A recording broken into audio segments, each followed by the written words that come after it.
찬송하겠습니다. 예배를 준비하는 마음으로 찬송가 70장 피난처 있으니 찬송가 70장 찬송하겠습니다.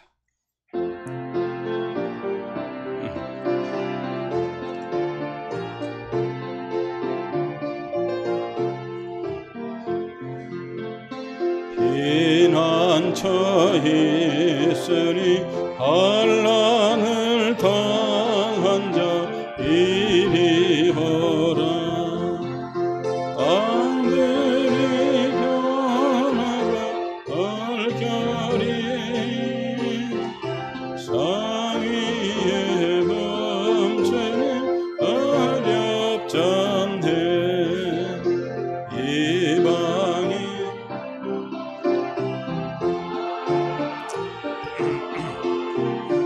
은흥하나 우리 주 예수님 한 번만 바라.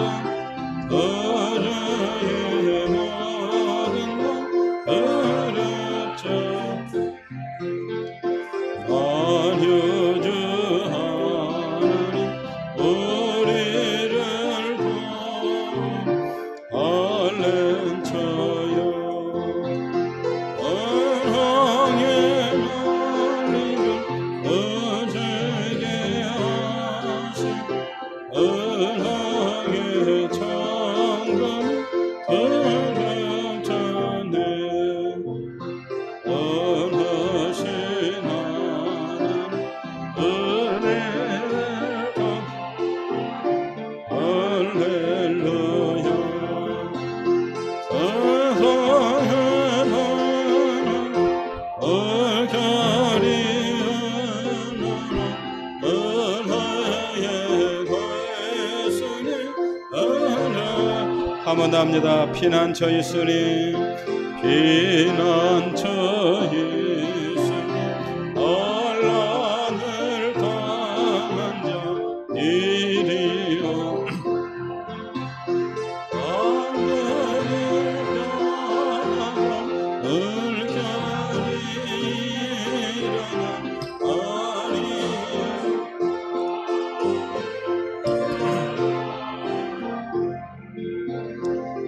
이방이 떠는 나라들 모여서 세떠나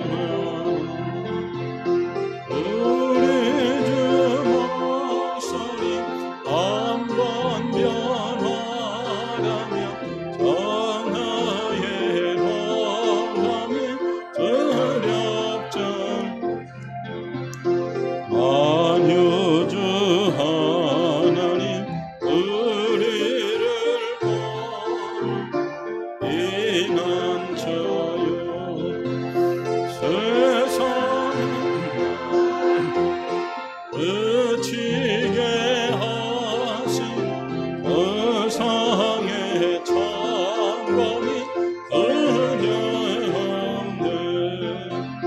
높으신 우리를 구하니 할렐루야. 선함이 금하고 얼결이 극하나 피난처 되시는 주 하나님.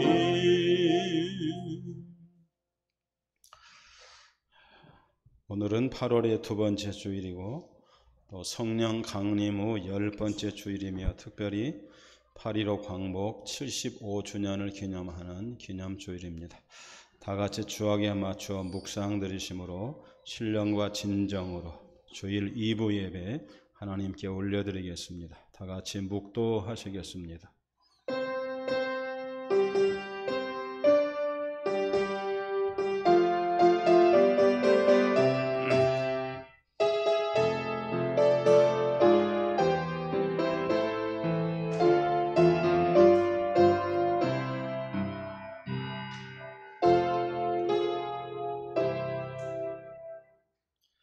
주여, 사람이 사는 것이 이에 있고 내 심령의 생명도 온전히 거기 있사오니 원컨대 나를 치료하시며 나를 살려 주옵소서. 보옵소서. 내게 큰 고통을 더하신 것은 내게 평안을 주려 하심이라. 주께서 내 영혼을 사망의 구덩이에서 건지셨고 내 모든 죄를 주의 등 뒤에 던지셨나이다.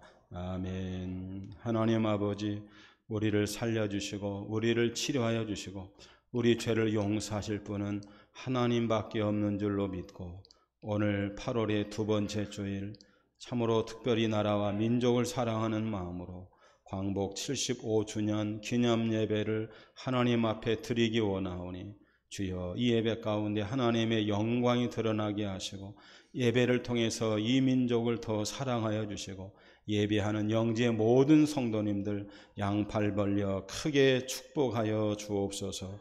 예수님의 이름으로 기원하옵나이다. 아멘. 다 일어나셔서 찬송가 15장, 우리 가정에서 영상 예배를 드리시는 분도 찬송가 15장을 함께 찬양하시겠습니다.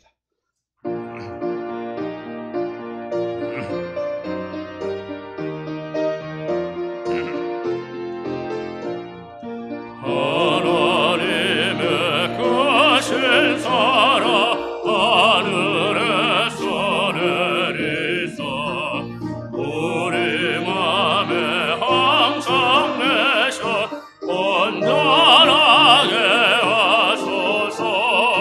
우리 주는 자비하사 완악무한 하시니 두려워서 떠는 자를 구원하여 주소서. 걱정 근심 많은 자를 성령 감화하시며 옥가을에 사랑받아 평안하게 하소서. 정과 끝이 되신 주님 항상 인도하셔서 마귀 유혹하는 것을 더 기끌게 하소서. 전능하신 아버지여 주의 능력 주시고 우리 맘에 임하셔서 떠나가지 마소서. 주께 영광 항상 돌려 천사처럼 섬기며 주의 사랑 영원토록 간성하게 하소서.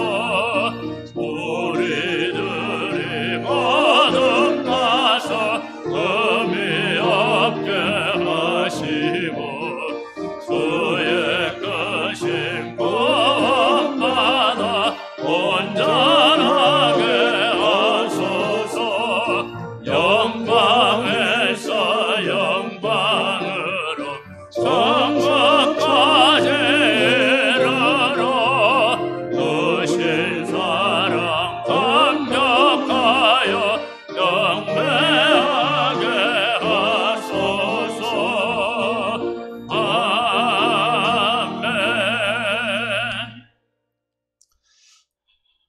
교동문 102번 나라사랑 네 번째, 찬송가 뒤에 있는 교동문 102번, 우리 영상으로 예배하는 분들로 찬송가 뒤에 있는 교동문 102번을 찾아서 한 절씩 교송하겠습니다.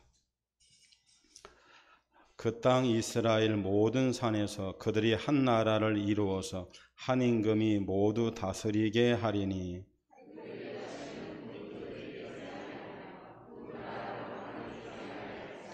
그들이 그 우상들과 가증한 물건과 그 모든 죄악으로 더 이상 자신들을 더럽히지 아니하리라.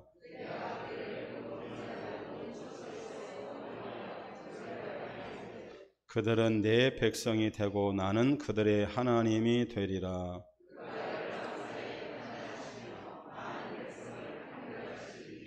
무리가 그들의 칼을 쳐서 보습을 만들고 그들의 창을 쳐서 낫을 만들 것이며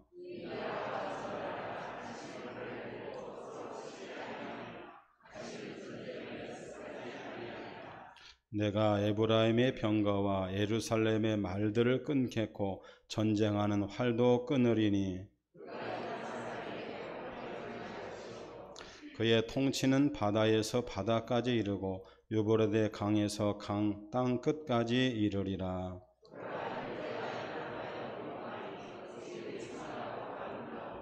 머리에 있는 보배로운 기름이 수염 곧 아론의 수염에 흘러서 그 옷깃까지 내림 같고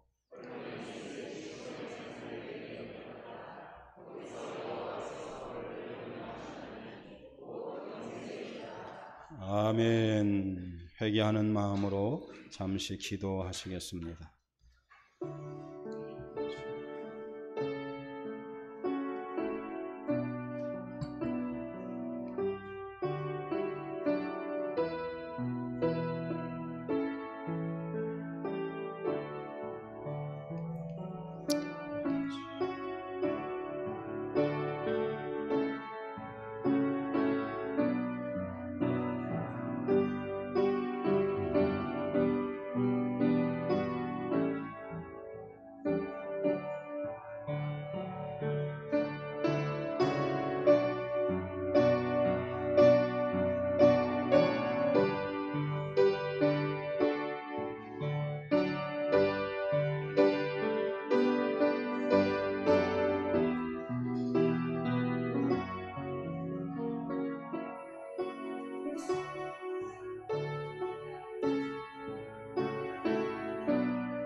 주님은 선하사 사죄하기를 즐거워하시며 주님께 부르짖는 자에게 인자하심이 후하심이니라. 아멘. 사도신경으로 신앙을 하나님께 고백드리겠습니다. 나는 전능하신 아버지 하나님 천지의 창조주를 믿습니다. 나는 그의 유일하신 아들 우리 주 예수 그리스도를 믿습니다. 그는 성령으로 잉태되어 동정녀 마리아에게서 나시고 본디오 빌라도에게 고난을 받아 십자가에 못 박혀 죽으시고 장사된 지 사흘 죽은 자 가운데서 다시 살아나셨으며 하늘에 오르시어 전능하신 아버지 하나님 우편에 앉아 계시다가 거기로부터 살아있는 자와 죽은 자를 심판하러 오십니다. 나는 성령을 믿으며 거룩한 공교회와 성도의 교제와 죄를 용서받는 것과 몸의 부활과 영생을 믿습니다. 다 자리에 앉으셔서 찬송가 43장 찬송 드리겠습니다.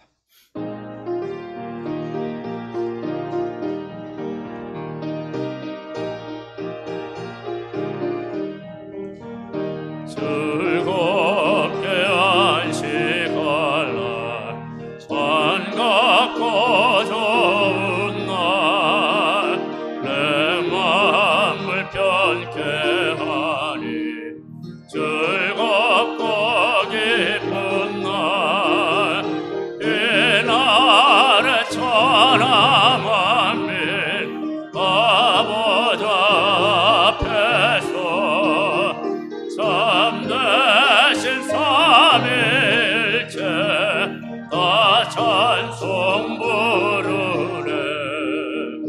이 날에 하늘에서 새 양식 내리네. 성회로 모이라고 종소리 울리네.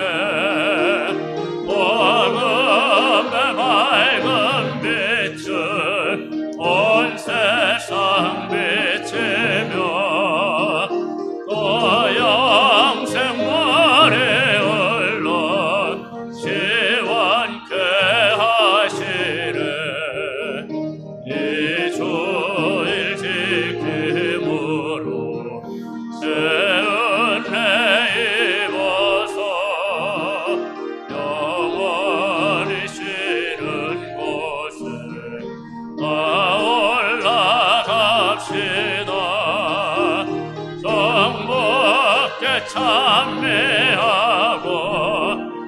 성자와 또 성령 참되신 삼위일체 다 찬송 부르세. 아멘.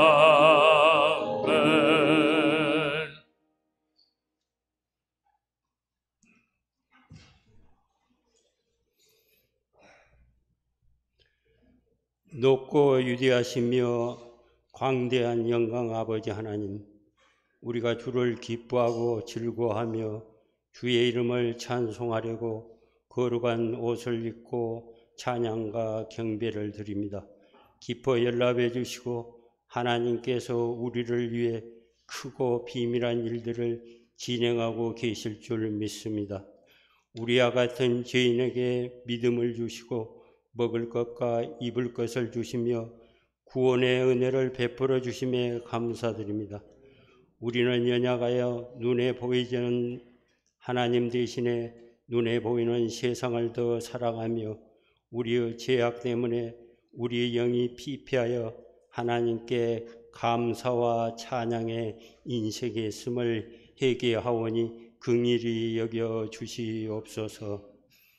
대한민국을 지금까지 지켜주시고 인도하심에 감사드립니다.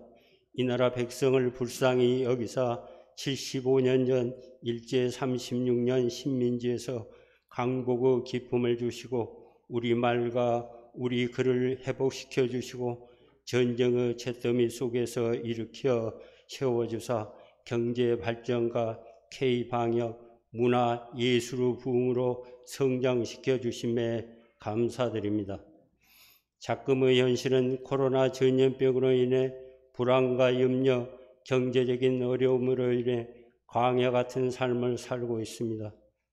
이 땅의 인생들의 탐욕을 회개하오니 불쌍히 여기사 코로나 전염병이 떠나게 하시고 일상생활과 경제가 회복되는 은혜를 베풀어 주시고 하나님이 우리와 함께 하신다는 믿음을 주시고 우리에게 좋은 것으로 채워주시는 소망과 언제나 우리를 사랑하신다는 믿음을 간직하며 살아가게 하옵소서. 주님의 빛과 진리의 등대불로 기르는 영혼에게 소망의 빛을 비춰주시고 갈급한 심령을 교회로 발걸음을 인도하심에 감사드립니다. 사모하는 영혼에게 만족을 주시고 줄인 영혼에게 좋은 것으로 채워주시고 삶에 지친 영혼을 소생시켜 주시며 환난에서 우리를 건져주시고 우리 앞날이 주의 손안에 있사오니 주님께 부르짖고 간구하게 하사 셈을 얻고 병든 육신을 하나님의 치료하심의 은혜로 감싸주시고 교회의 축복을 열어주시고 하나님의 임재 우리들의 마음속에 머물고 소외되고 고립된 인생들을 긍휼히 여기사 위로와 축복을 내려 주시옵소서. 이 자리에 함께한 성도들, 가정에서 영상 예배 드리는 성도들에게 하늘의 신령한 복을 내려 주옵소서. 긴 장마가 물러나게 하시고 수해 재난을 당한 국민을 위로해 주시고 다시 일으켜 세워 주시옵소서. 코로나와 장마에 지친 성도들에게 위로해 주시며 건강을 지켜주시고 영과 육을 강건케 하옵소서. 말씀을 전하실 담임 목사님 고르지 못한 날씨에 건강 지켜주시고 영적인 갑옷을 입혀주셔서 선포된 말씀이 우리의 심령을 울리게 하사 변화되어 삶의 현장에서 하나님의 사랑의 전도자가 되게 하옵소서.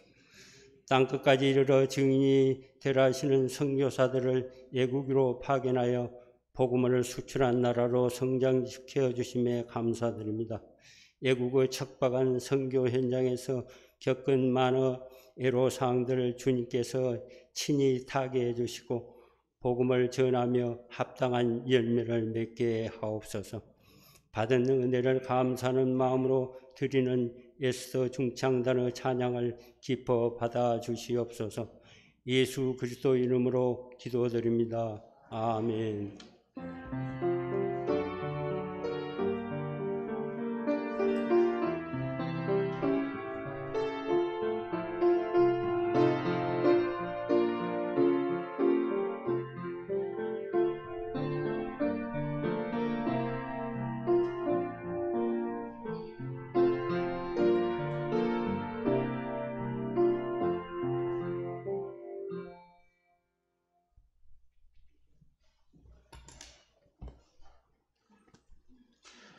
신명기 15장 15절입니다. 구약성경 신명기 15장 15절.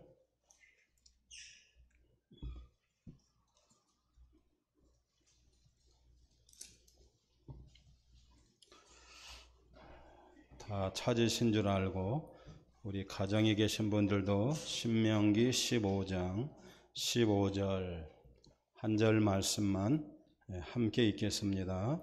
너는 애굽 땅에서 종 되었던 것과 내 하나님 여호와께서 너를 속량하셨음을 기억하라.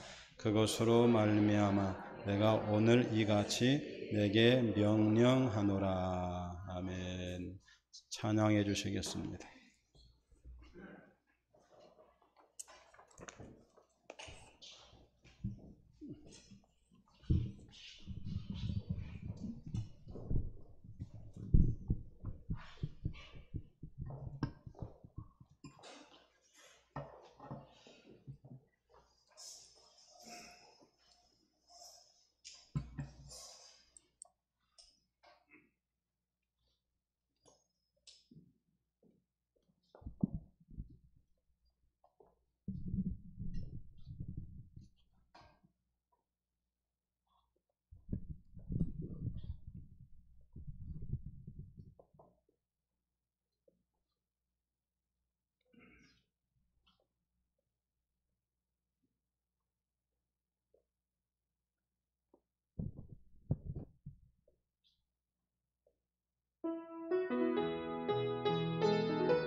오늘은 광복 75도를 맞이하여 하나님 앞에 감사드리는 주일입니다.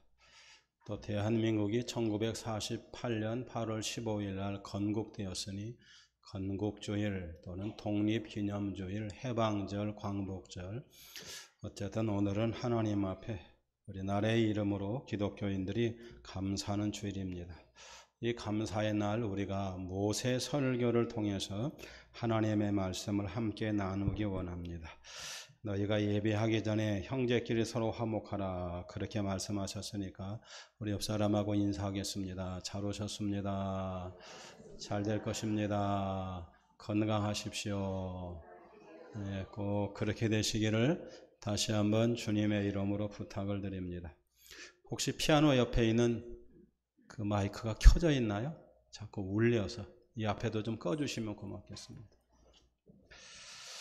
모세는 가나안 복지를 눈앞에 두고 출애굽한 백성들에게 또 광야에서 태어난 백성들에게 너희들이 이렇게 살아야 된다라고 우리에게 말씀하고 있습니다. 너희는 천국 백성으로서 가나안 땅에 들어가면 이렇게 살아가라. 같이 할까요? 이렇게 살아가라. 그러면서 신명기 말씀을 주셨습니다. 그 신명기 말씀 중에 핵심이 오늘 본문에 나와 있는 신명기 15장 15절 말씀인데 그 핵심은 기억하라는 겁니다. 그러면 뭘 기억해야 될 것인가? 15장 15절 우리 가정에 계신 분들도 우리 다 같이 한번 15장 15절을 뭘 기억하라고 그랬는가? 신명기 전체 핵심이고 오늘 말씀의 제목입니다. 15절 시작. 너는 애굽 땅에서 종되었던 것과 내 하나님 여호와께서 너를 속량하셨음을 기억하라. 그러므로 말미암아 내가 오늘 이같이 내게 명령하노라. 아멘. 두 가지를 기억하랍니다. 첫 번째는 무엇을 기억할까요? 네가 종 되었던 것을 기억하라. 어디서? 애굽 땅에서 종 되었던 것을 기억하라는 겁니다. 우리가 하나님 앞에 감사하기 위해서는 기억해야 됩니다. 두 번째, 무엇을 기억하라고요?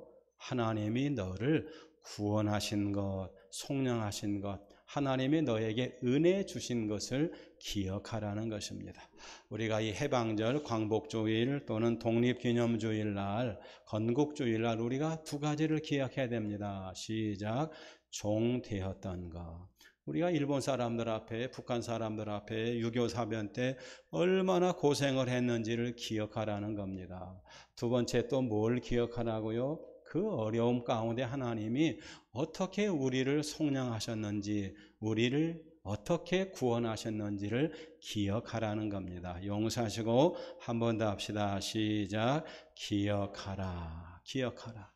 우리 기억하라 라고 하면 생각나는 것이 있습니다. 우리 김무기수 목사님이 한번 다녀오셔서 설교하신 것 기억이 나는데 독일에 있는 아우슈비츠 그 옛날 수용소 거기서 유태인이 몇만 명이 죽었죠? 수백만 명이 죽었던 그 독가스실 그 앞에 기념관을 세워놓고 유태인들은 뭐라고 말씀하시냐면 자기 나라에도 이런 간판을 걸어놓고 뭐라고 말씀하시냐면 용서는 하되 잊지 말라. 한마디로 말하면 뭐 하라고요? 기억하라는 것입니다. 왜냐하면 기억하지 않는 역사는 재앙으로 반복하기 때문이라는 것입니다. 영국의 평론가인 H.G. 헬스라고 하는 사람이 이런 말씀을 했습니다. 역사의 비극은 역사에서 아무것도 배우지 않는 것이다. 역사의 비극은 역사에서 아무것도 배우지 않는 것이라는 겁니다. 용서는 하되 잊지는 말고 우리가 다 잊은 듯 해도 그래도 기억해야 그 나쁜 역사가 반복되지 않는다는 것입니다. 오늘 우리가 광복 75주년을 맞이해서 곱씹어야 될 말씀이 뭘까? 그것은 신명기에 있는 말씀, 수용사 앞에 있었던 말씀, 미국의 평론가가 한 말씀입니다. 그것은 뭐냐면 기억하라는 겁니다. 왜? 그 재앙이 반복되지 않기 위해서 우리가 기억하며 살아가라는 것입니다. 오늘은 광복절이기 때문에 우리가 어느 나라에서부터 광복됐어요? 일본으로부터 광복했기 때문에 어차피 오늘은 어쩔 수 없이 설교를, 일본에 대한 설교를 많이 할 터이니까 이해하시고 용서해 주시기를 바랍니다. 우리 지난 주일은 무슨 주일이었어요? 이단 경계 주일. 이단에 대해서, 이단 마귀 새끼들 이렇게 설교할 수밖에 없음을 용서하시고, 오늘은 일본으로부터 또 북한으로부터 공산주의로부터 하나님이 우리나라를 지켜주셨으니까 무엇에 대한 얘기를 할 수밖에 없어요? 일본에 대해서, 공산주의에 대해서, 나라에 대해서 여러분 설교할 수밖에 없으니까 이해하시고 용서하시되 꼭 설교를 기억해 주시기를 주님의 이름으로 부탁을 드립니다. 여러분 생각은 어떻습니까? 지금 대한민국의 가장 큰 문제가 뭐라고 생각합니까? 물론 다음에 다 영적으로 해석하겠지만 현실적으로 객관적으로 대한민국의 가장 큰 문제, 정말 이러지도 못하고 저러지도 못할 난제가 뭘까요? 성가대원들. 많은 사람들이 제3차 대전과 같은 미중 무역의 갈등이라고 그럽니다. 미국과 중국 사이에서 일어나는 정치, 경제, 문화의 갈등, 그것이 우리하고 무슨 상관이 있는가? 상관이 있는 정도가 아니죠. 미국이 감기 걸리면 기침을 하고, 기침을 하면 저 일본 사람들은, 중국 사람들은 독감에 걸리고, 독감에 걸리면 우리나라는 뭐 해요? 알아 누워야 됩니다. 그래서 이 미국과 중국 사이의 갈등이 없기를 바랍니다. 여러분, 대한민국은 참으로 애매하고 참으로 어려운 가운데 있어요. 미국 편을 들다니 중국이 우리를 힘들게 하고, 중국 편을 들다니 미국이 우리를 가만두지 않을 것 같고, 정말 이러지도 못하고 저러지도 못하고, 이 사스 때 또 우리 한일 관계 이런 걸 통해서 우리가 끊임없이 느꼈잖아요. 그럼 우리는 미중 관계에서 대한민국이 어떻게 해야 될까요? 여러분 나름대로 전부 다 생각이 있겠지만 많은 사람들이 옛날 김대중 대통령이 말했던 논두렁론을 많이 말합니다. 한국은 논두렁에 있는 소다. 이쪽 밭도 먹고 저쪽 밭도 먹고 논두렁에 서서 미국을 이용하고 중국을 이용하고 소련을 이용하고 일본을 이용하고 우리가 다 이용해야지 어쪽 한쪽 편에 서서는 안 된다. 가만히 생각해보면 이제는 그런 시절이 된 것 같아요. 그런데 중요한 게 뭘까요? 말은 쉬운데 그게 하나하나 대처해 나가기는 너무 어렵다는 거예요. 국민들 중에서는 이쪽 편에 서자는 사람도 있고 저쪽 편에 서자는 사람도 있고, 이게 참 어렵고 어려운 문제입니다. 그래서 우리 한국의 첫 번째 어려움은 미중 간의 갈등 가운데 고래 싸움에 새우가 등 터지는 것 같이 우리가 너무 어려워요. 그래서 우리가 미국도 잘 되고 할렐루야, 중국도 잘 되고 다 잘 되고 사이가 좋기를 주님의 이름으로 간절히 기도합니다. 두 번째 한국의 어려운 문제가 뭘까요? 그것은 북한의 핵입니다. 다 인정하시듯이 북한은 지금 남한 땅을 완전히 초토화시키고도 남을 만한 그런 충분한 핵과 많은 무기들이 있습니다. 전래 무기만이 아니라 신형 무기만이 아니라 남한을 완전히 멸망시킬 만한 그런 많은 핵들이, 많은 무기들이 북한에 있습니다. 여러분, 이 북한의 핵을 우리가 어떻게 해야 됩니까? 윽박지른다고 되는 거 아니고 달랜다고 되는 거 아니고, 정말 북한의 핵 문제는 미국조차도 풀기가 어려울 만큼 이러지도 못하고 저러지도 못하고. 여러분, 제가 차마 강단에서 응가 얘기는 안 하겠습니다. 여러분, 독사 뱀이 무서워서 피해가나요? 제가 응가 얘기는 안 한다고 그랬어요. 독사가 그까짓 거 무서워서 피해갑니까? 돌로 탁 때리지든지 막대기로 때리든지 그럼 끝날 거예요. 그런데 우리가 뱀을 왜 피해갑니까? 무서워서가 아니고 그거 괜히 신경 쓰기 싫으니까 피하는 거예요. 그까짓 거 북한 하나 우리가 못 이겨서 그걸 이러지도 못하고 저러지도 못할까요? 아닙니다. 하나님이 계시고 그래도 피를 나눈 형제 자매이기 때문에 힘으로까지 그 한 방 때리면 끝날지만 그래도 우리가 사랑하고 용서하고 기다리고 또 참자니, 어떤 사람은 이렇게 하자, 다른 사람은 저렇게 하자. 이 북한의 핵 문제, 북한 문제가 참 우리한테 어려운 문제예요. 그래도 오늘은 북한 얘기, 미국 얘기, 중국 얘기보다는 무슨 나라 얘기를 많이 해야 된다고요? 일본 얘기. 왜? 우리가 해방절이니까. 세 번째는 뭐냐면 일본과 우리의 관계입니다. 참으로 작년 이맘때만 해도 우리가 일본 때문에 얼마나 기도를 많이 하고 지소미아를 비롯해서 저 일본 사람들이 우리나라 어떤 뭐 정신대면 이런 문제 때문에 무역을 끊어버리고 일방적으로 한국을 갖다가 괴롭히고 힘들 때 국론이 얼마나 분열됐습니까? 여러분, 저 일본을 어떻게 하면 좋죠? 우리가 어떻게 기도해야 되죠? 하나님, 저 일본이 폭망하게 해주세요. 그렇게 기도해야 되나요? 아니면 일본이 하나님 우뚝 서서 우리나라를 많이 도와주게 하세요. 또 그러기는 또 우리 감정이 그것이 아니란 말이에요. 그럼 도대체 오늘 핵심의 나라인 이 일본을 갖다가 도대체 어떻게 해야 됩니까? 금년에는 전염병 때문에 한일 관계가 잘 돼가고 있고 모든 게 다 잘 되어가지만 그렇지 않습니다. 작년의 상황과 지금 상황이 별로 다르지 않습니다. 우리가 일본으로부터 해방된 지가 독립된 지가 75년이 됐는데 지금도 역시 우리는 일본의 많은 것들로부터 지금도 속박당하고 있어요. 정신적으로, 문화적으로, 말로서, 언어로서 지금도 우리가 일본으로부터 완전히 해방돼야 될 것들이 참 많이 있습니다. 그럼 우리가 저 일본을 어떻게 해야 이겨야 됩니까? 한마디로 말하면 우리가 일본을 이기고 우리가 일본을 이용해야 될 줄로 믿습니다. 누구의 이름으로? 주님의 이름으로. 한일 간에 많은 관계가 있는데 그리고 우리가 반드시 한일 간의 전쟁이나 무역이나 모든 것에서 우리가 이겨야 되는데 여러분, 한일 간의 모든 문제는 두 가지 있습니다. 작년 이맘때쯤인가요? 한참 한일 간의 관계가 아주 안 좋을 때 한국 정치인 중에 어떤 사람들이 우리 온 국민들이여 죽창을 들고 일어서자. 뭘 갖고 일어서자고요? 죽창을 들고 일어서자. 우리가 한일 관계를 해결하는 큰 어떤 승리의 방법은 문제 해결 방법은 두 가지가 있어요. 하나는 뭐냐면 죽창을 들고 일어서는 동학혁명입니다. 지금부터 100몇십 년 전에 우리가 잘 아는 전봉준을 성도로 한 동학혁명이 일어났습니다. 동학혁명의 기치는 두 가지입니다. 첫 번째, 봉건주의를 타파하자. 우리도 민주주의로 살자. 이제 왕 섬기는 그런 되지 말고 저 미국이나 저 독일이나 그런 나라처럼 우리도 자유민주주의 국가이자. 그것이 봉건주의를 타파하는 것 첫 번째 기치예요. 두 번째, 동학혁명의 두 번째 기치가 뭘까요? 그것은 외세를 배격하자는 것입니다. 저 일본 사람들, 소련 사람들, 명나라, 우리나라를 자꾸 식민지 삼고 지금도 우리가 조공을 들이는데 우리는 자주 독립국가가 되자. 그것이 동학혁명의 기치입니다. 그런데 동학군이 완전히 폭망을 했어요. 용서하십시오. 강단에서 자꾸 그런 설교해서 오늘은 어쩔 수 없이 그렇게 하니까 이해하십시오.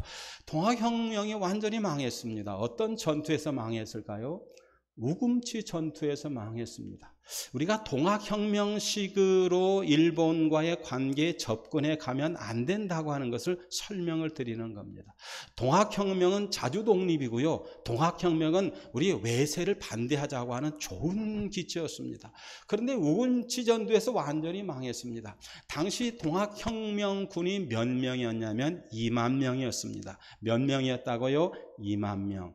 이들과 함께 싸우는 조선군이 3,000명이고 일본군이 200명. 그래서 몇 명이었냐면은 3,200명쯤이었어요. 이 게임이 되겠습니까? 2만 명 대 3,000명. 당연히 독립군이 그 동학군이 이겨야 돼요. 그런데 우금치 전투에서 동학혁명군은 무려 몇 명이 죽었냐면 17,000명이 죽었어요. 왜? 그들은 재래식 무기인 죽창을 가지고 그리고 또 동학혁명들이 나름대로 믿는 종교가 있었잖아요. 그 종교에서 그 종교의 우두머리들이 이와 같은 부패가 아니라 부적을 하나씩 주고 그 혁명군들한테 전부 다 이것을 부적을 차라. 그러면 일본 사람들이 총을 쏴도 죽지 않을 것이다. 이 부적을 들고 죽창을 가지고 나가서 싸웠는데 당시 일본 사람들에게는 뭐가 있겠습니까? 자기들은 전국시대 그들은 조총을 이미 가지고 있었어요. 어떻게 조총하고 부적을 믿고 죽창을 가지고 있는 동학혁명군들과 싸움이 되겠습니까? 그래서 동학혁명군 그게 우리 아버지 어머니 아닙니까? 우리 아버지들이 몇 명이 죽었냐면 17,000명이 죽었어요. 여러분, 그런데 놀랍게도 일본 사람은 몇 명이 죽었냐면 단 한 명이 죽었어요. 이게 될 일입니까? 우리가 일본과 전쟁할 때 미리 객관적으로 상황을 판단해야 됩니다. 뒤에도 말씀드리겠지만 아예 질 싸움은 어떻게 해야 돼요? 싸우지 말아야 돼요. 차라리 조금 창피한 게 낫죠. 차라리 그 앞에 그냥 무릎 꿇는 게 낫죠. 백성이 망하고 나라가 망하고 사람이 망하고 사람이 죽으면 안 되잖아요. 그래서 전투 중에 최고의 전투가 뭘까요? 이기지 못하면 도망가라, 주랭랑치라. 그것이 아니겠습니까? 어쨌든 동학혁명은 좋은 뜻으로 일어났지만 결국은 일본과 잘 되지 못한, 좋지 못한 그런 방법을 가지고 싸워서 동학혁명군이 망하게 되었고, 그것 때문에 결국 우리나라는 어떻게 되었습니까? 일본의 식민지가 되었어요. 그런데 우리가 일본을 대처하는 두 번째 방법이 있어요. 그게 뭘까요? 같이 해봅시다. 임진왜란. 임진왜란에는 우리가 일본과 싸워서 지었습니까? 이겼습니까? 이겼습니다. 어떻게 이겼을까요? 그것은 딱 하나, 누구 때문에? 이순신 장군 때문입니다. 이순신 장군은 세계 역사에서 길이 남을 명장입니다. 이순신 장군이 몇 번을 싸웠냐면 23번을 싸웠습니다. 몇 번을 이겼을까요? 23번을 이겼습니다. 우리가 일본과 몇 번을 싸우든지 이순신 장군이 했던 임진왜란처럼 우리가 일본과 싸우면, 일본을 이용하면 우리는 반드시 승리하고, 우리는 반드시 복받고, 우리는 반드시 하나님 앞에 영광 돌리게 될 줄로 믿습니다. 그래서 제가 일본 말을 하고 임진왜란 얘기를 하는 것입니다. 그럼 도대체 이순신 장군이 어떻게 싸웠길래 23번을 일본과 싸워서 23번을 이겼을까? 여러분이 더 잘 아시는 말씀이지만 제가 그냥 이렇게 조금 말씀을 드리자면, 첫 번째는 질 싸움을 안 했어요. 시작. 질 싸움을 하지 말자. 선조 임금이, 당시 우리나라 선조 임금이 이순신 장군에게 명나라의 협조를 받아서 일본과 이렇게 싸워서 이겨라 하고 명령을 내렸어요.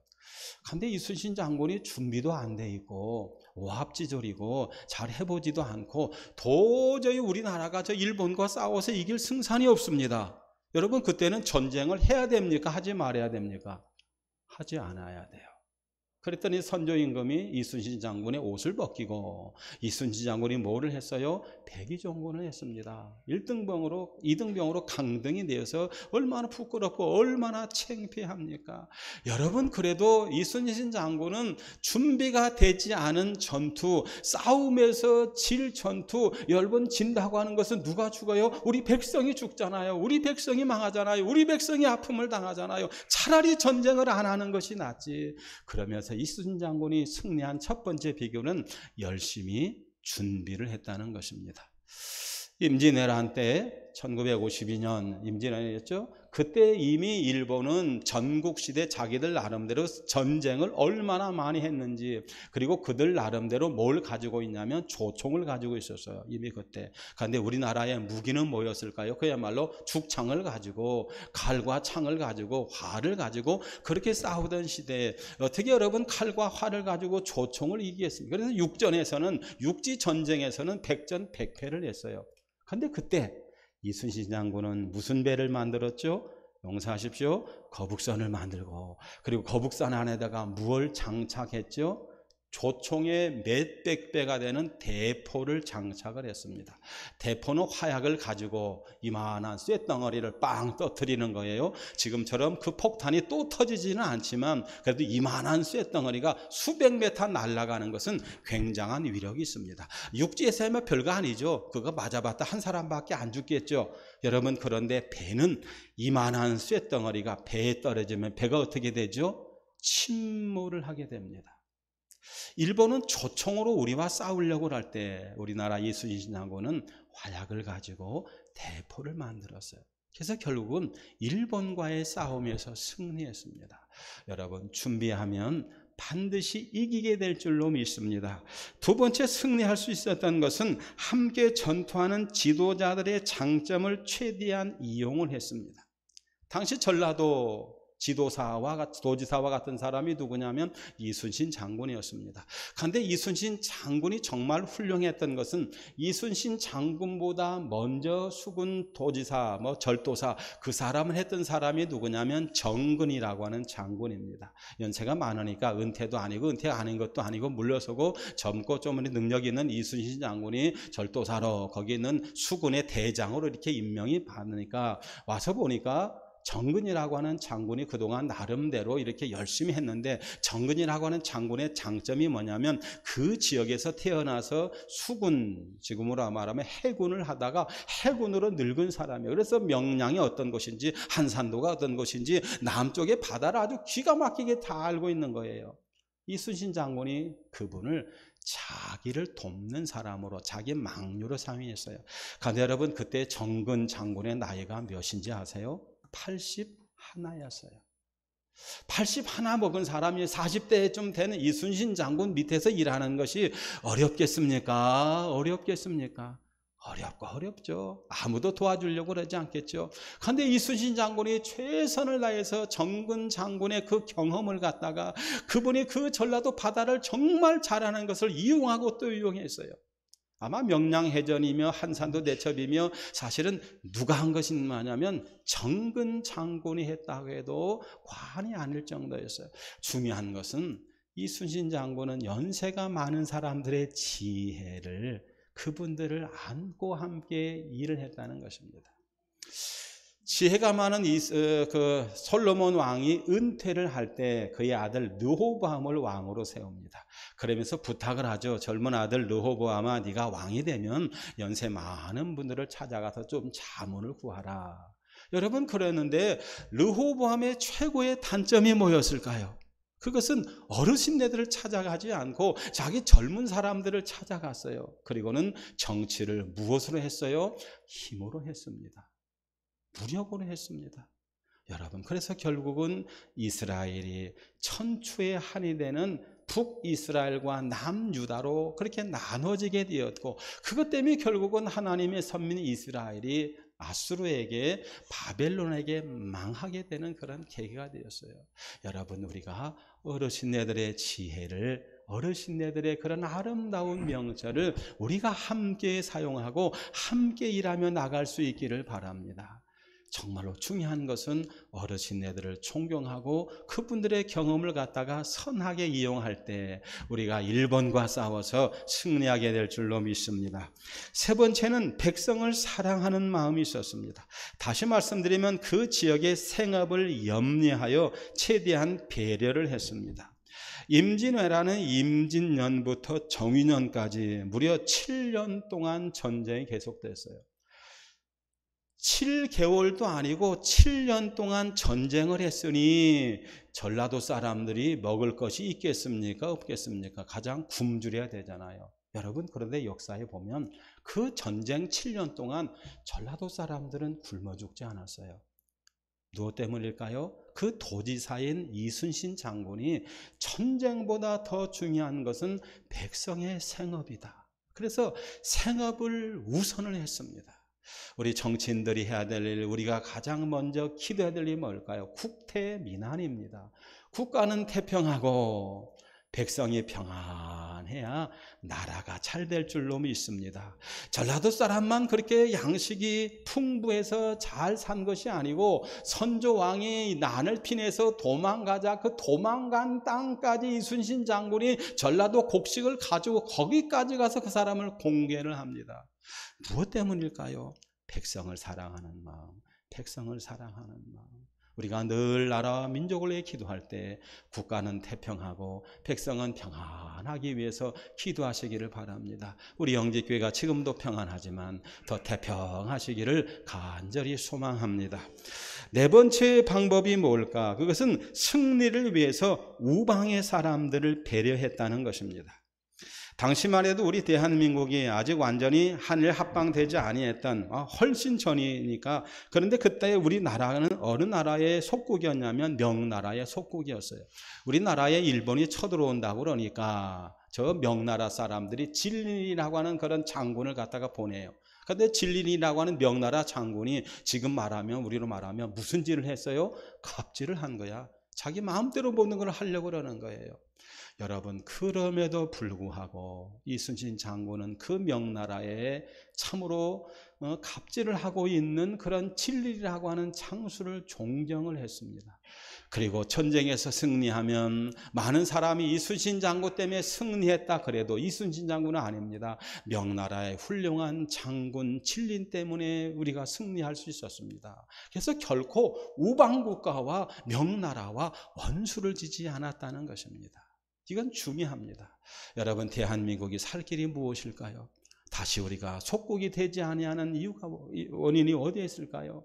우리는 어떤 나라하고도 원수가 되지 않았으면 좋겠습니다. 미국을 이용하고 소련을 이용하고 중국을 이용하고 그리고 일본을 이용하고 북한을 이용하고, 그래서 우리 대한민국이 어떤 나라와도 전쟁하지 아니하고 평화롭게 살아가면 하나님께서 대한민국의 선교사님들 어느 곳에 가든지 인정받게 해주시고, 대한민국이 어떤 나라와 원수지지 아니하면 하나님께서 우리가 드리는 기도를 들으시고 모든 나라와 열방이 대한민국을 통해서 복음화되는 역사가 나타나게 될 줄로 믿습니다. 여러분, 정말로 우리가 싸워야 될 진정한 적이 누굴까요? 이미 제가 다 말씀을 드렸어요. 미국과도 싸우면 안 되고 중국과도 싸우면 안 되고 일본과 싸우면 안 되고 북한과도 싸우면 안 되고 우리는 그 누구와 싸워도 안 됩니다. 정말 우리가 싸워야 될 우리의 적은 원수 마귀인 줄로 믿습니다. 전염병을 일으키는 마귀, 자꾸 백성들을 힘들게 만드는 마귀. 여러분, 우리가 마귀와의 싸움에서 이겨야 되고, 두 번째, 우리는 누구와의 싸움에서 이겨야 될까요? 내 자신과의 싸움에서 이겨야 됩니다. 무엇 때문입니까? 한국이 혹시 어렵다면 누가 잘못해서 어려운 거예요? 우리가 잘못해서 어려운 거예요. 우리 교회가 혹시 어렵다면 누구 때문에 어려운 거예요? 이웃교회 때문에 어려운 것이 아니고 우리 때문에 어려운 것이고, 내가 정말 어렵고 힘들다면 누구 때문에 어려운 거예요? 다른 사람 때문에 어려운 것이 아니고 내 자신 때문에 어려운 거예요. 결국 우리가 누구와 싸워야 될까요? 내 자신과 싸워야 됩니다.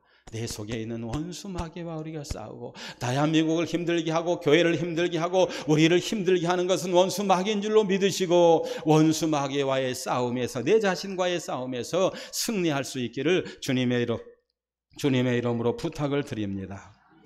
함석헌 선생님, 하나님을 믿고 예수님을 믿었던 함석헌 선생님이 이런 책을 썼습니다. 성경적 입장에서 본 한국의 역사.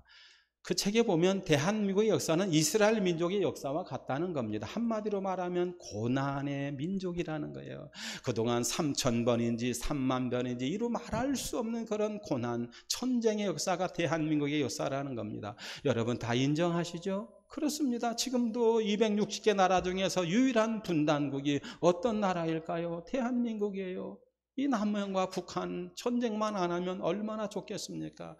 거기 들어가는 국방비가 우리 이렇게 쓰면 얼마나 좋은 일에 많이 쓰겠습니까? 우리는 일본으로부터 또 소련으로부터 중국으로부터 여러 나라로부터 얼마나 많은 어려움을 당했습니까? 대한민국이 고난의 역사입니다. 여러분, 그런데 고난의 역사이기 때문에 우리가 늘 다른 나라를 미워하지 마시고 오히려 하나님 앞에 감사해야 될 줄로 믿습니다. 이런 고난이 극심한 가운데도 여러분 놀라지 마시고, 하나님이 대한민국에게 복을 주셨는데 첫 번째는 경제적인 복을 주셨습니다. 경제 3대 강의 기적이 있습니다. 첫 번째는 무슨 강의 기적입니까?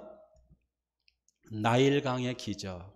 독일이 이렇게 잘 사는 것은 나일강의 기적입니다. 두 번째 경제 기적은 무슨 강의 기적일까요? 동경강의 기적. 일본이 갑자기 잘 사는 거예요. 세 번째는 무슨 강의 기적일까요? 시작. 한강의 기적입니다.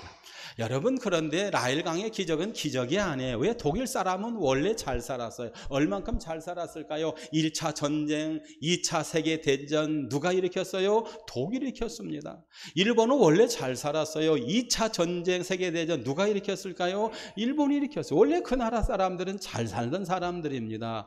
여러분, 그리고 그런 나라들이 잘 사는 이유들이 다 있습니다. 원래 잘 살았어요. 여러분, 그런데 대한민국은 5,000년 동안 먹고 사는 것 하나 해결을 못했어요. 인권보다 더 중요한 것이 생존권입니다. 먹고 살아야 인권이 있어요. 그런데 우리는 5,000년 역사 가운데 불과 먹고 사는 문제를 해결한 것이 몇 년 됐냐면 3, 40년밖에 안 됐어요. 우리 어르신들도 안 그렇습니까? 제 어릴 때만 해도 배를 골고 살았어요. 지금쯤 우리가 얼마나 꽁보리밥을 먹고 얼마나 힘들고 어렵게 살았을까요? 옷은커녕 때운 거 또 때우고 기운 거 또 기우고 그렇게 우리가 살았잖아요. 그런데 하나님의 은혜 가운데 대한민국을 세계에서 7번째 잘 사는 나라로 축복해 주신 줄로 믿습니다. 동양의 4마리의 용을 기억하십니까? 대만의 4마리 용. 첫 번째는 한국, 두 번째는 어딜까요? 싱가포르, 세 번째는 홍콩, 네 번째는 타이완, 대만입니다. 자, 4개 나라 보세요. 이 4개 나라 중에서 대한민국을 빼놓은 3개 나라는 이게 나라입니까? 나라가 아닙니까? 대만도 조그만한 나라, 홍콩도 조그만한 나라, 싱가포르도 조그만한 나라. 그런데 그 3 나라의 특징이 뭐냐면 거기는 중국 화교민이 세계적으로 널려 있고 세계적으로 이미 다 거래처가 있고 경제가 엄청나게 이미 다 모든 게 다 준비되어 있었어요. 그런데 대한민국은 뭐밖에 없었어요? 아무것도 없어요. 1945년, 75년 전에 해방이 됐습니다. 그리고 48년 나라가 세워졌어요. 건국일이 되었어요. 그래서 오늘 건국주일, 해방기념주일 그런 주일입니다. 그리고 여러분 건국된 지 몇 년 만에 2년 만에 전쟁이 났어요. 무슨 전쟁입니까? 6.25전쟁. 6.25전쟁 때 남아있는 것은 아무것도 없었어요. 아무도 아멘을 안 해주시네. 아무것도 없었어요 정말. 그런데 불과 몇 년 만에 70년 만에 세계에서 제일 잘 사는 나라 중에서 260개 나라 중에서 7번째 잘 사니 하나님의 은혜이고 기적인 줄로 믿습니다. 두 번째는 정치적인 발전입니다. 헤겔이라고 하는 사람이 변증법을 했습니다. 세계 역사는 정반합으로 이루어지는데 민주를 향해서 나가는 것이 세계 역사다. 옛날에는 자유로운 사람이 하나밖에 없었습니다. 누굴까요? 왕. 그러다가 두 번째는 누구까지 자유로웠어요? 영주. 세 번째는 잘 사는 사람들, 네 번째는 중인들, 다섯 번째는 노예들. 이렇게 점점 자유가 많아지는 것이 세계 역사라는 거예요. 그런데 헤겔은 말하기를 동양 사람들은 그게 없다는 거예요. 동양 사람들은 그냥 계속해서 우리나라도 100년 전만 해도 조선 시대 그때 조선은 왕만 다 주인이고 우리는 다 주인의 신하들, 종들 아니었습니까? 그래서 헤겔도 말하기를 동양의 역사는 그런 역사가 없었다는 거예요. 우리나라도 불과 얼마 전만 해도 정치적으로 뭔 자유가 있었습니까? 마음대로 말하면 안 되는 그런 시대. 정말 자유가 그립던 그런 시대가 있었습니다. 불과 대한민국 사람이 여러분과 제가 마음껏 설교하고 마음껏 말할 수 있는 것이 시작된 것이 불과 몇 년 전이냐면 20년, 30년 전밖에 안 돼요. 여러분 참 부끄럽습니다. 우리 대한민국 대통령이 참 감옥 가 있는 것, 또 우리 대한민국 최고의 세계적인 그룹인 어떤 그 회사 회장님이 감옥도 가고 또 고발도 당하고 참 부끄러운 일이에요. 우리가 볼 때는 참 부끄럽지만 세계 사람들 인권이 없고 자유가 없는 나라에서는 대한민국 그것을 얼마나 부러워하는지 몰라요. 한마디로 말하면 옛날 같으면 말 한마디에 수백 명, 수천 명이 죽는 그 최고의 자리에 있는 사람도 법을 지키지 아니하면 언제든지 감옥에 갈 수 있다. 그것을 세계 많은 사람들이 부러워하고 있다고 하는 것을 우리가 기억해야 됩니다. 결론입니다. 그러면 누가 이 일을 하셨을까요? 일본이 했을까요? 미국이 했을까요?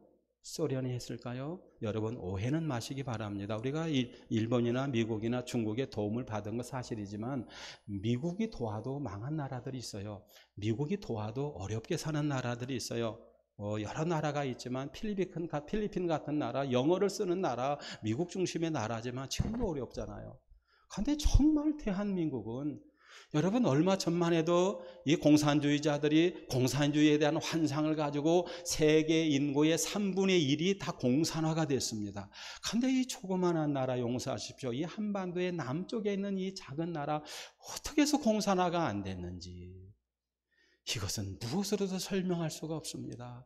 오직 하나님의 은혜인 줄로 믿습니다. 지금부터 75년 전에 우리는 별로 전쟁해보지 않았지만, 물론 독립군들이 나름대로 애를 썼지만, 우리 대한민국 사람들이 미국, 일본을 향해서 3.1운동 그 후에는 별로 힘이 없어서 많이 일어나지도 못했었습니다. 일본을 무력으로 해서 이기려고 그렇게 크게 우리가 애쓰지 않았어요. 그런데 어느 날 갑자기 참으로 대한민국에 하나님이 독립을 주시고, 대한민국에 자유를 주시고, 문화를 주시고, 민주를 주시고, 여러분 경제적인 또는 정치적인, 특별히 우리가 신앙의 자유를 주신 것, 하나님 앞에 감사해야 될 줄로 믿습니다.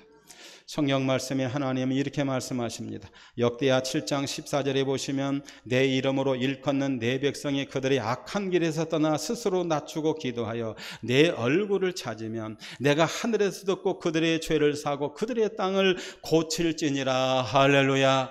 우리가 참으로 이 독립기념일, 그리고 또 우리가 이 광복절에 정치를 위해서 기도하고 경제를 위해서 기도하고 나라를 위해서 기도해야 될 줄로 믿습니다. 그러나 우리가 정말로 기도해야 될 것이 뭘까요? 우리 기독교인들이 김기태 나 하나가 하나님을 찾고, 하나님이 주신 축복만 여러분 바라보지 말고, 아파트, 자동차, 하나님이 주신 축복만 바라보지 말고, 그것은 있다가 없어지는 거예요. 그것의 주관자인 하나님께 돌아가고 그 하나님을 바라보면 하나님께서 대한민국을 망하게 하시려 하다도 영직교회 교인들이 눈물로 기도하는 것을 보면, 아이고 안 되고 있구나, 내가 대한민국을 살려야지. 누구 때문에? 대한민국, 특별히 기도하는 여러분과 저 때문에, 우리의 간절한 기도 때문에 하나님은 대한민국을 잃어버리지 아니하시고, 실어버리지 아니하시고, 쓸모없다 버리지 아니하시고, 대제사장 나라로, 선교 한국으로, 복음 한국으로 사용하게 될 줄로 믿습니다. 우리 조상들은 3.1 운동, 우리 기념주일 때 말씀드렸던 것이, 우리 믿음의 조상들은 나라가 어렵고 힘들 때마다 교회 와서 부른 찬송가도 아니지만 찬송가와 비슷한 애국가를 불렀어요. 늘 어렵고 나라가 힘들 때마다 하나님 이 민족을 도와주십시오. 우리 애국가를 불렀는데, 이 시간 우리가 함께 애국가를 부름으로 설교를 마감하도록 하겠습니다. 동해물과 백두산이 마르고 닳도록 하나님이 보호하사 우리나라 만세, 무궁화 삼천리 화려강산, 대한 사람 대한으로 길이 보전하세. 하나님 아버지, 웬 은혜며 웬 사랑이며 웬 축복입니까? 5,000년 역사 가운데 이렇게 잘 살고 잘 먹고 이렇게 자유롭고 이렇게 민주화되고 이렇게 행복한 적이 없었는데, 하나님 아버지 특별히 대한민국을 기억하시고 사랑해 주셔서 75년 전에 대한민국 독립되게 하여 주시고, 하나님 또 70년 전 하나님 6.25 전쟁에서 이 민족을 구원하여 주시고, 비록 하나님 남쪽만이지만 참으로 하나님을 섬기고, 그리고 하나님 아버지 세계 복음을 전하는 나라로, 하나님 아버지 찬송가를 수출하는 나라로 이 민족을 들어 쓰시니 감사합니다. 다 하나님이 하셨습니다. 이제 우리 대한민국 기독교인들이 미국을 위해서, 중국을 위해서, 소련을 위해서, 일본을 위해서, 북한을 위해서 미워하거나 증오하지 않고 그들을 위해서 눈물로 기도할 수 있도록 인도해 주옵소서. 대한민국은 빚진 나라입니다. 그 6.25 전쟁 때 16개 나라 젊은이들이 이름도 모르고 얼굴도 모르는 우리를 위해서 그들의 피를, 그들의 눈을, 그들의 땀을 이 땅에 쏟았습니다. 하나님, 이제 우리가 영적으로, 신앙으로, 선교로 빛을 갚으며 살아가는 그런 나라 되게 하여 주시옵소서. 주여, 전염병이 떠나가게 하여 주시고, 하나님 아버지, 장마로부터 우리 하나님 모든 성도님들 그리고 대한민국을 구원하여 주시옵소서. 예수님의 이름으로 기도하옵나이다. 아멘. 찬송가 582장 찬송하겠습니다.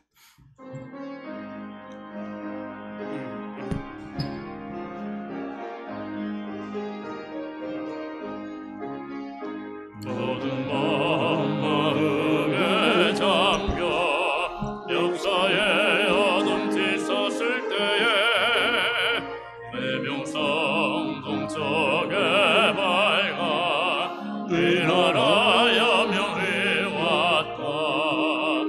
고요한 아침에 나라 이 속에 새롭고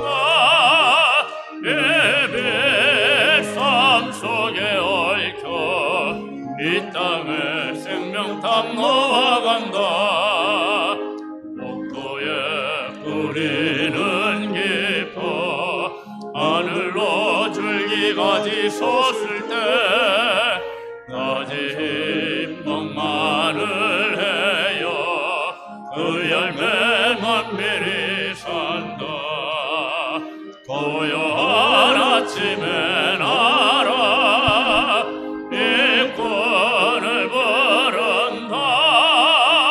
하늘 씨앗이 되어 역사의 생명을 이어가리. 낡은 샘줄기 용솟아 거칠은 땅에 흘러 적실 때 기름진 푸른 벌판이 눈앞에 활짝 트인다. 고요한 아침에 나라 새 하늘 새 땅 이리 꺼지지 않는 인류의 횃불 되어 타거라.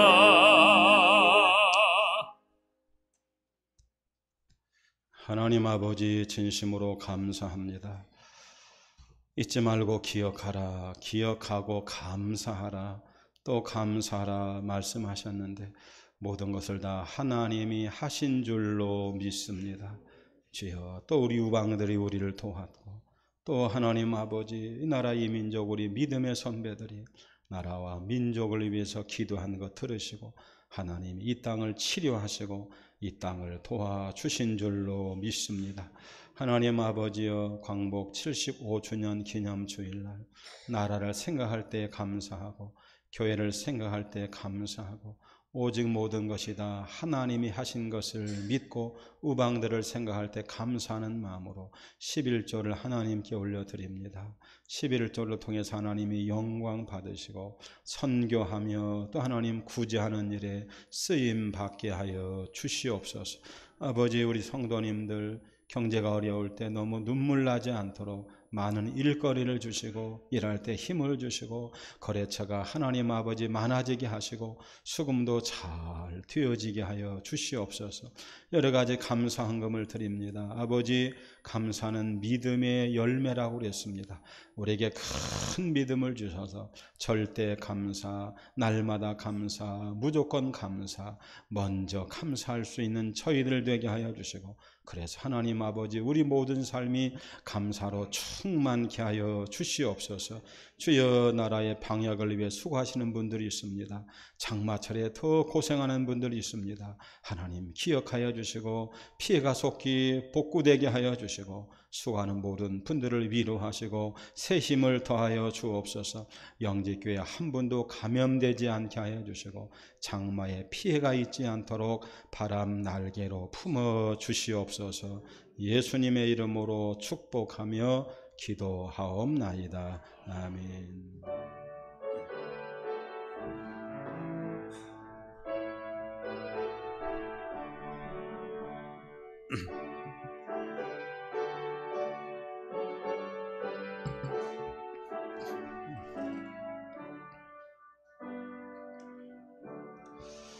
알리는 말씀드립니다. 오늘 우중에도 이렇게 많이 오셔서 예배 드려 주셔서 감사합니다. 가정에서 영상 예배 드리는 분들도 하나님이 폭우로부터 전염병으로부터 지켜주시기를 축원합니다.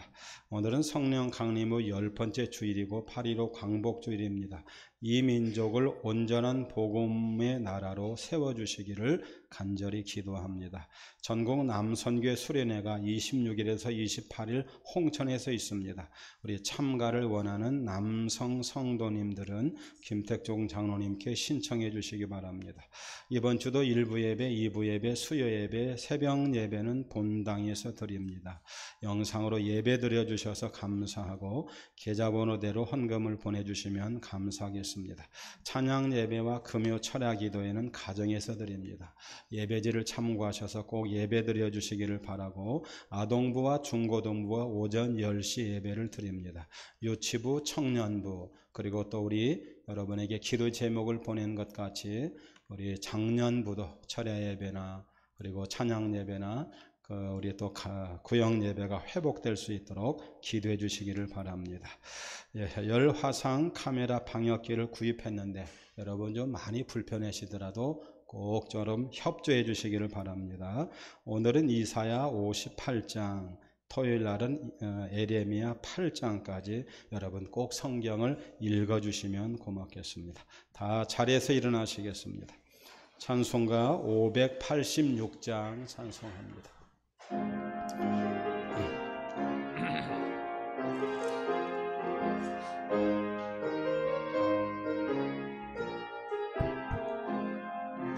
어느 민족 누구에게나 결단할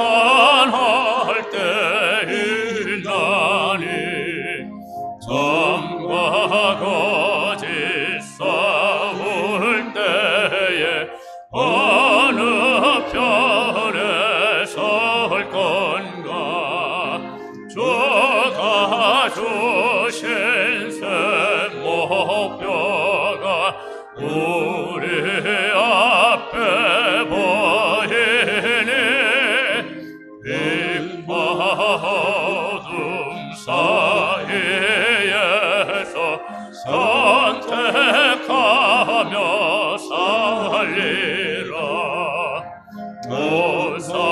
무상하고 아름답다 진리 편에 서는 일 진리 위해 억압받고 명예이익 이뤄도 응답한 자 물러서나 영감한 자 굳세게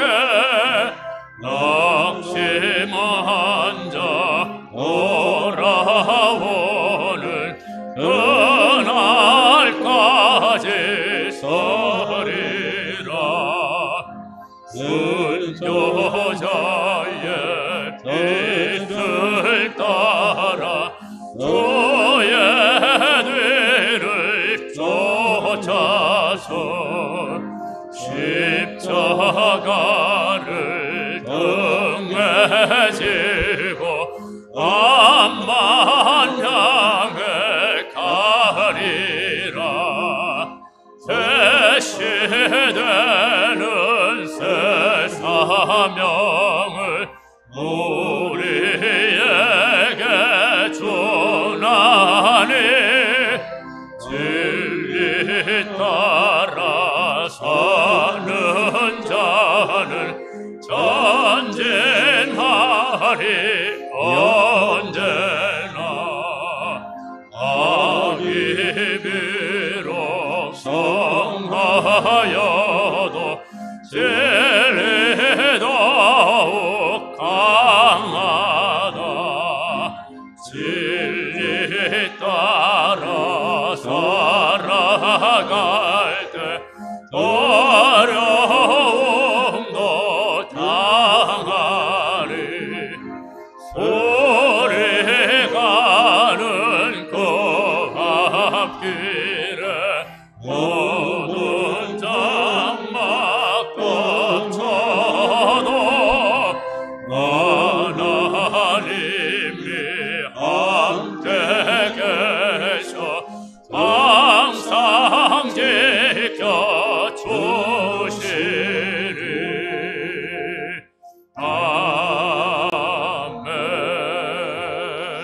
예배 끝나고 우리 들어오실 때 촬영하지 못하신 분들은 촬영해 주시고, 그래서 우리 한 분씩 나갔으면 좋겠습니다. 예배 끝나고 바로 가지 마시고 저와 같이 찬송하시고 기도하시다가 촬영할 분 촬영하시고 그렇게 귀가했으면 좋겠습니다. 기도하시겠습니다. 하나님이 함께 계셔 항상 지켜주시리.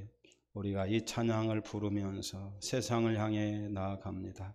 하나님 지켜주시옵소서. 이젠 우리 주님 예수 그리스도의 은혜와 하나님 아버지의 크고 끝없는 사랑하심과 성령님이 보호하시고 지켜주시고 날마다 복 내려주시는 귀한 역사가 이 나라 이 민족 위에, 하나님 우리 또 열방들 위에, 북한 땅 위에, 오늘 예배하는 영제 모든 성도님들과 가족과 사업장, 직장 위에 방역을 위해 수고하고, 또 하나님 아버지 이 홍수 때문에 고생하는 모든 분들을 위해 지금부터 영원히 함께 계시기를 축원하옵나이다. 아멘.